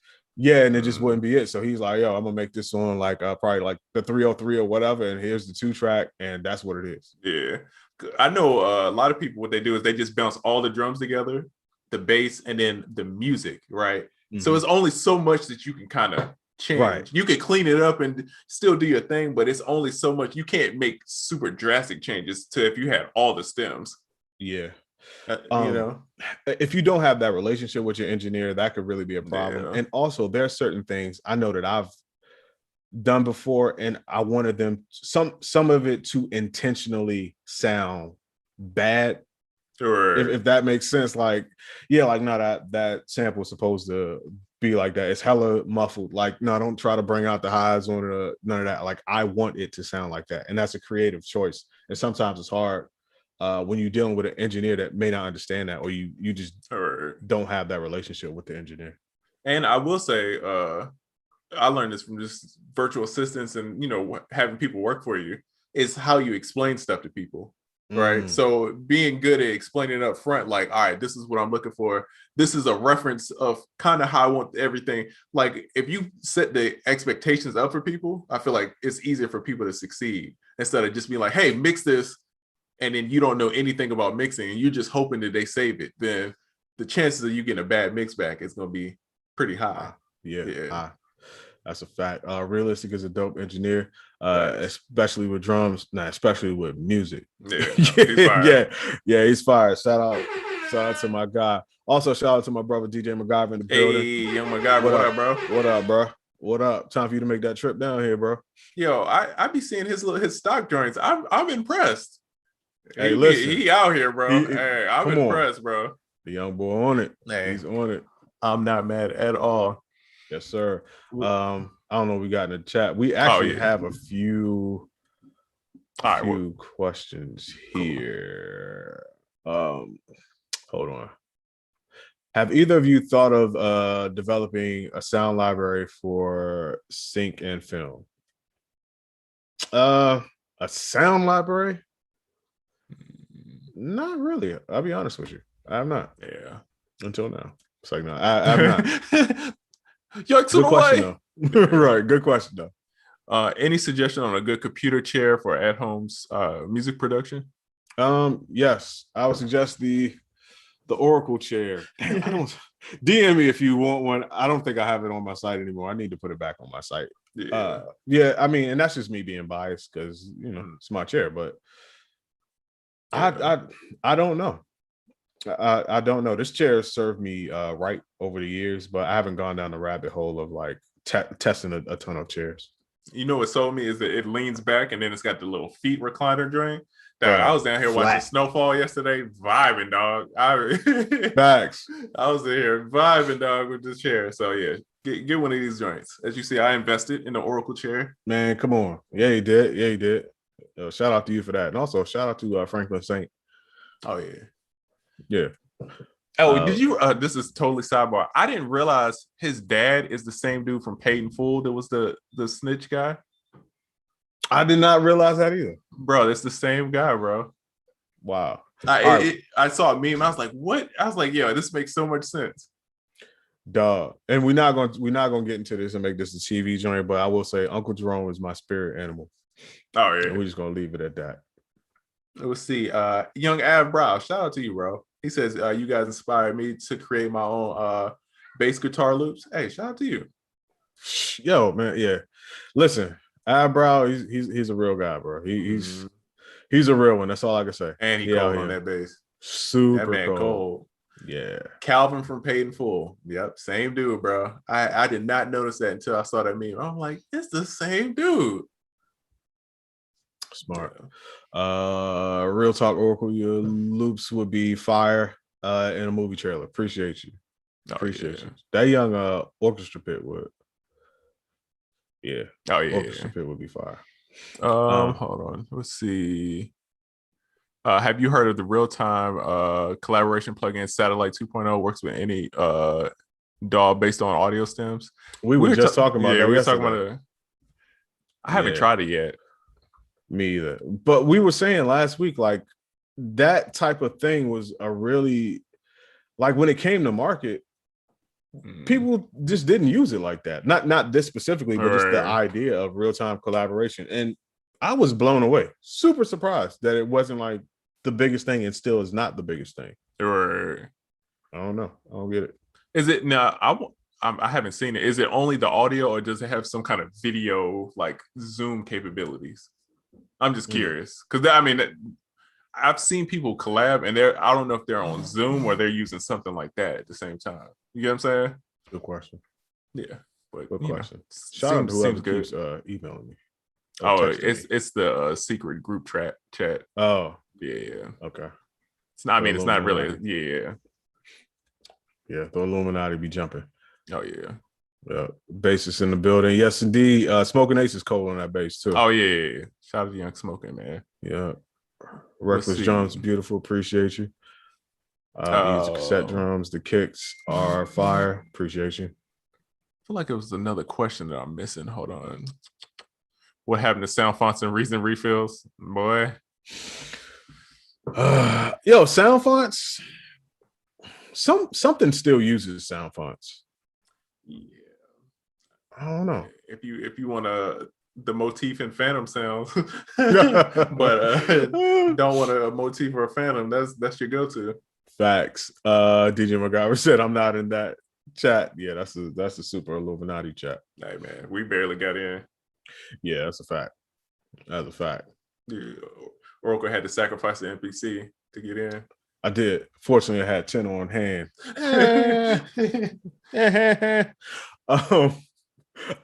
Yo, listen, I fell back in love with the micro sampler this week. That's all I have to say about that. Did you see EA Ski? Did you see his post? I didn't. He got one. He got the Korg. Well, it was based off of conversations he and I were having. I convinced. You. Okay, yeah, he tagged you. That's why I was like, but it was like right before the show, so I didn't know if you saw it. Okay, listen, I convinced him. It's not like I had to like muscle him to convince him, because he's always looking for dope gear, and he respects my opinion the same way I respect his. So I was talking to him about it. I even made him like some demo variations just to like show him how shit sounds on there, because it has a certain character to it, and he found one, and he bought it. So now I got to call him over the weekend because I'll be hyped. Anytime somebody get one of these, I'll be like hyped to show him stuff and tell him stuff because it's slept on. It's a super slept on gym. Oh yeah, I ain't gonna front, bro. I want to buy some equipment. I want to buy something, but I don't know what. It's nothing inspiring. Everything I want is like old, like older stuff. It's just better, or it's gonna be something like really janky. I think I was talking to Will from Burrow Audio, and we were talking about like the best equipment is like where you got a like a 4-track recorder and like three of the tracks don't work and all that type of stuff. Because I mean now it's the newer stuff is kind of just a reiteration of other more recent stuff. So like older stuff, I'm looking for something that can impart character on whatever I'm doing. Like the more different it can make it sound, or like something with limitations that's going to impart character. Like that's what I'm on. Like that's what I'm really about. So stuff like the micro sampler. Quintino said, "Get a talk box." I used to have one back in the day. Yeah, we used to prank call people on the talk box. That was like our thing. Damn. Yeah, good times. I can see too. Is your refrigerator running?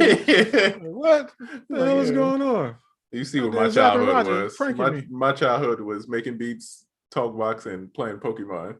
That was my life, you know. My fact. Yo, my guy DJ Street Orchestra is in here. Shout out to my man. Listen, we go way back to Baltimore. One of the coldest boom bap producers I know. Crazy.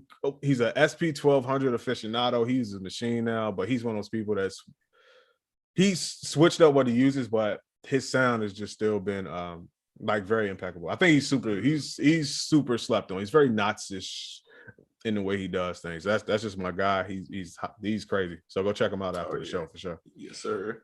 Have you ever used the little cube speaker? Was it a mix cube? I feel like it's called. It's the little tiny. I've seen them. It's like a replica of the ones they used to have like on the SSL joint. Yeah, I've seen them. The little mono.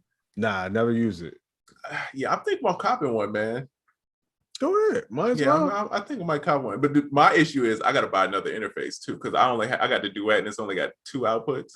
Yeah. And then my Duet has just been holding on for dear life. Some days it works, some days it doesn't. But interfaces is like hard drive. It's like it's not fun to buy. It's just one of the things like, I got to buy this. Nah, strictly utilitarian. It's just for function. Yeah.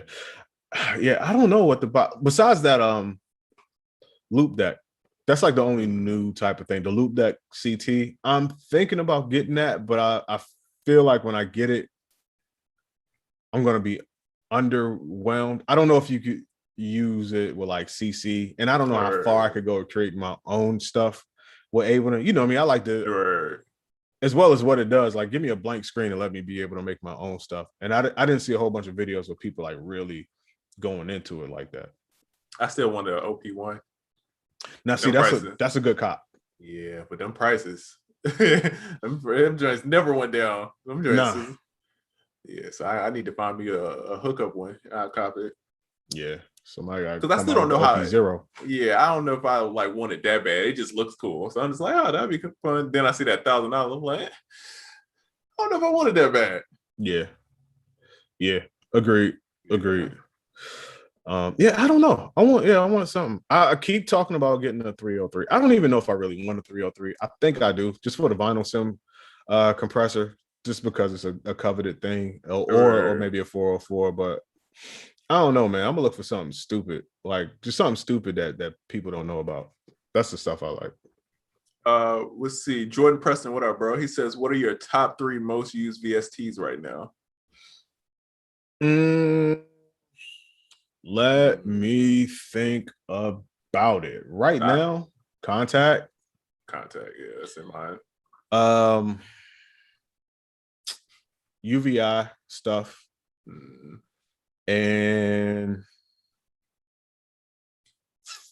I'm just going instruments. I'm not even talking about effects, and probably the Arturia stuff. Same shit I've been on, but most of my stuff I use is like Ableton type stuff, and it has like samples or whatever. Right. So it's mostly like sampler Right. or simpler drum rack, that type of stuff. Serato sample, Good one. Yes. contact, and I'm trying to think of an effects one. Oh, you know what I've been using? What's his name? Swivel. Oh Sauce. yeah. I've been using the sauce though, not the Not the distortion one. the Yeah. vocal one. That joint Fire. is, hey, I be putting that thing on everything, like dog leads and stuff Like like that. Frank's Red Hot. Bruh. Come on, it's Yes. Old Bay. It's the Old Bay of the plug-in game. You know what I mean? Man, listen, shout out to DJ Swivel. Go check it out. Oh, wait, I gotta do my plug here. If you buy anything from his site, use code Oracle15, get 15% off. Yes, sir. But That yeah, joint's fire. he cold. Yeah, he got some cold plugins. And the sauce, you were using that. You've been using that for a minute, though. Oh yeah, that's been my joint. Yeah. I had made 2 beats before the podcast. I felt proud. I cleaned up. I did some like business work, and then I made 2 beats, and then still made it on time for the podcast today. And I had used it on both of those beats. Is the sauce that was like the main thing. Yeah. Yeah. Shout out to DJ Swivel. Also, Volf compressor is pretty dope. Oh yeah. Yeah. I don't know if anybody knows about Volf compressor. It is it's not like a precision compressor. It's something that's going to add crazy character. It's meant to emulate a whole bunch of things. The 303 is something that it emulates. It emulates the 303 vinyl sim compression, and a lot of other stuff. But just the way it's set up, the way it sounds, and how much character it puts on your whatever you put it on is amazing, man. Shout out to the people at Good Hertz. They got a whole suite of plugins that's just amazing. But I do rock with that Volf compressor for sure. Oh, yeah. Big facts. Serato sample changed my life, bro. I love that plugin. One of my favorites all time. Because now sometimes I get stuck, bro, like coming up with stuff. So I'll just make like almost like samples. Just like I go into making beats. Even though I'm gonna make the full beat, I'll just make like a loop of just music, right? And I'll just play stuff and make a bunch of changes. And then I export, make a new session, and then drag that joint in Serato sample. And then I'm chopping that what I just made like it's a sample. And it just, to me, it just gives me like crazier ideas. So that's all I've been doing lately. It's like I'll make a loop and then take that same loop and then drag it back in, chop it again, chop it up, make another loop. Yeah, and then it ends up being something super wild. So that's really what I've been on lately. Serato sample is great for that. And that just goes back to the technique that we used to talk about a lot on here, and that's just resampling. Resampling is definitely the wave. If you use Ableton to resample, it's very easy for you to do. I think resampling might be cool, easy to do in anything, but the idea of making something, sampling it, and then manipulating it as if it were something else is amazing. And nothing makes it better to do that than Serato sample. I can't wait to see what they update next. There are a few things that I wish that it did. I'm getting all like, something's great, but you're like, oh man, I wish. Yeah, like for some reason, and people may say this is kind of weird, but I would like to be able to put different samples on each pad, like maybe from different sources. Not necessarily just have one long sample and have that be on the pads. I would like to kind of like use it almost like a workstation within itself, like an MPC or something within itself, if that makes sense. Yeah. Because think about this. If Serato Studio, one of the dope things about Serato Studio is if you got a Serato sample in there, you put something in it, and that's at a certain key. So that's going to be the key for your project. And then you have another Serato sample in Serato Studio. It's going to automatically put whatever you put in there to the key of the project, right? Right. So imagine if you use Serato sample, throw different samples in on all the different pads, and it automatically put every sample you put in key. Ah, that'd be fire. That would be Oh, fire. you And go would make crazy. Serato sample almost DAW-like within itself. But I mean, I'm not complaining. I love Right. Serato sample, but that would be dope.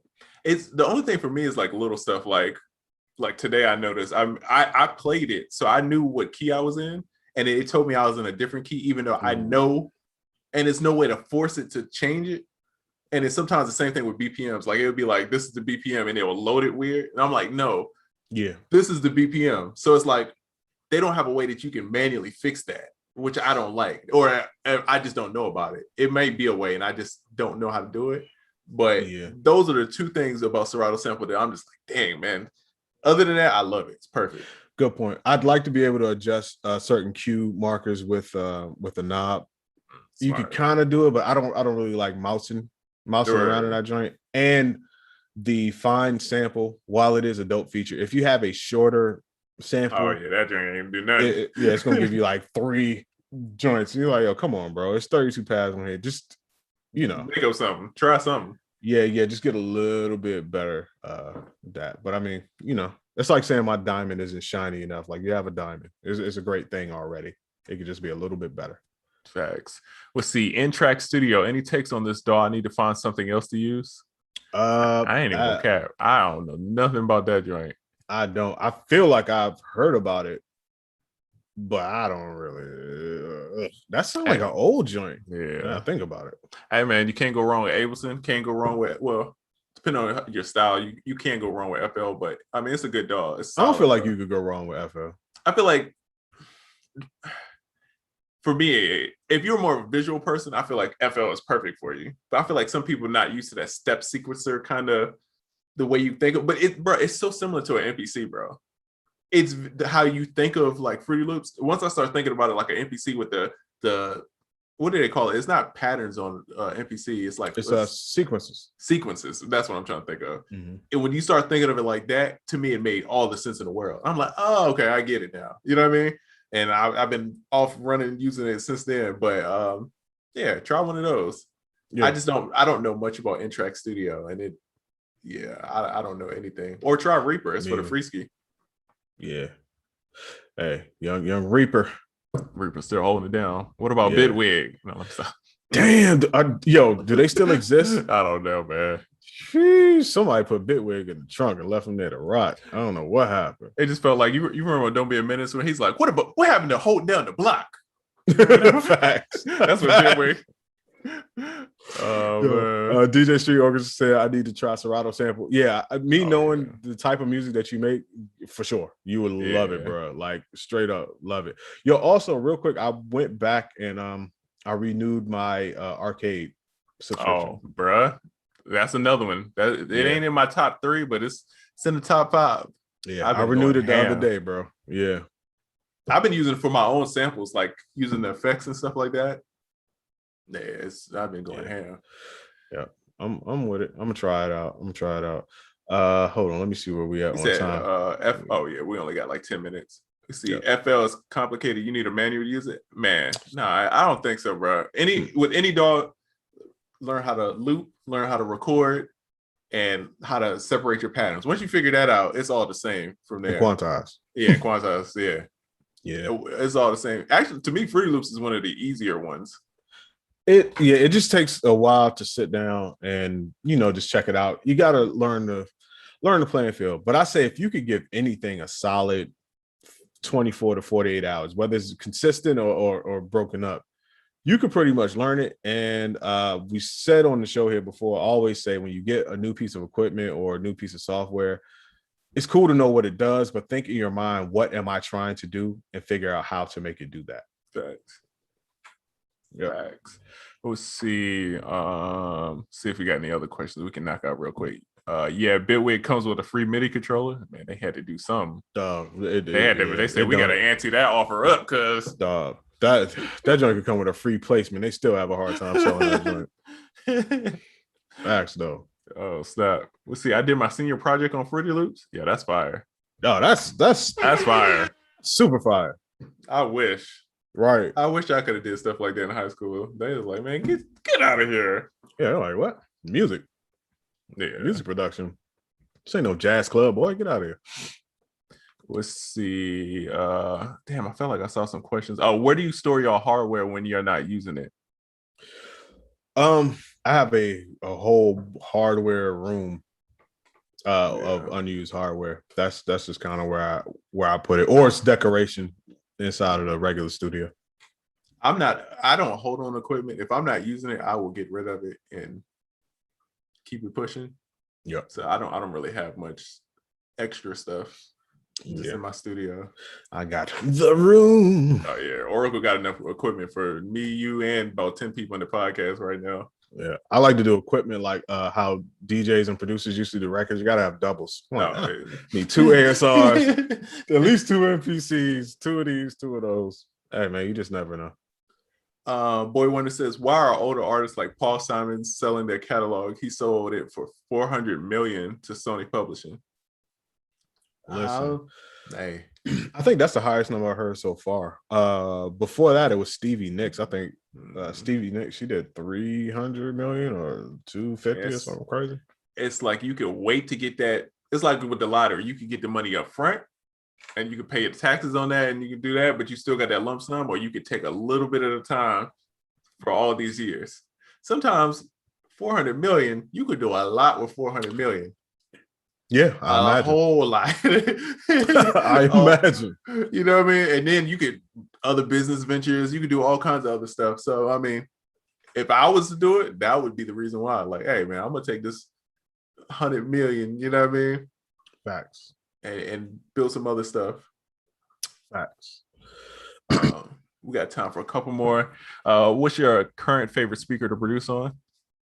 The Personas. What I forgot what it says. The Iris or something. Hold on. Iris I can't even tell you what the name of these speakers are, but when my KRKs went out, Realistic suggested them, and these joints are tough. And they were only $600 for the pair. Right. Oh yeah, that's not bad at all. Yeah, and they look clean. I like the way they look.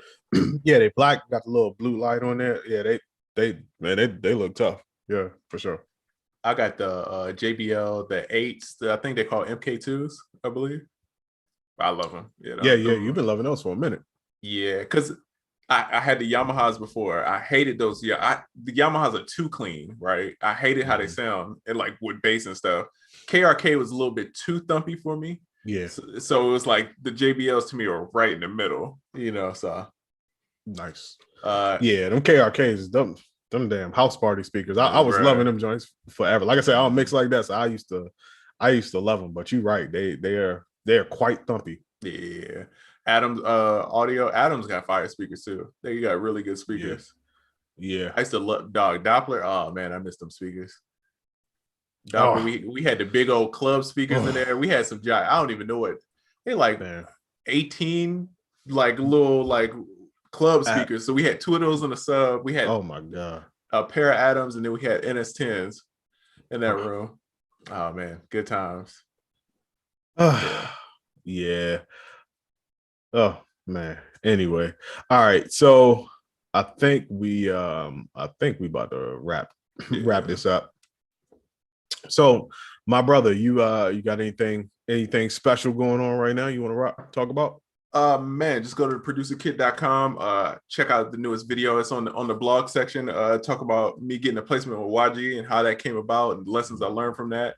And then get some sounds while you're at it. A bunch of this different stuff coming out. I got me and can we talk about the new one we got coming out soon? Can we go ahead and start hyping it? Let's do it. You know, so I'm gonna say the end of the month, just to be safe.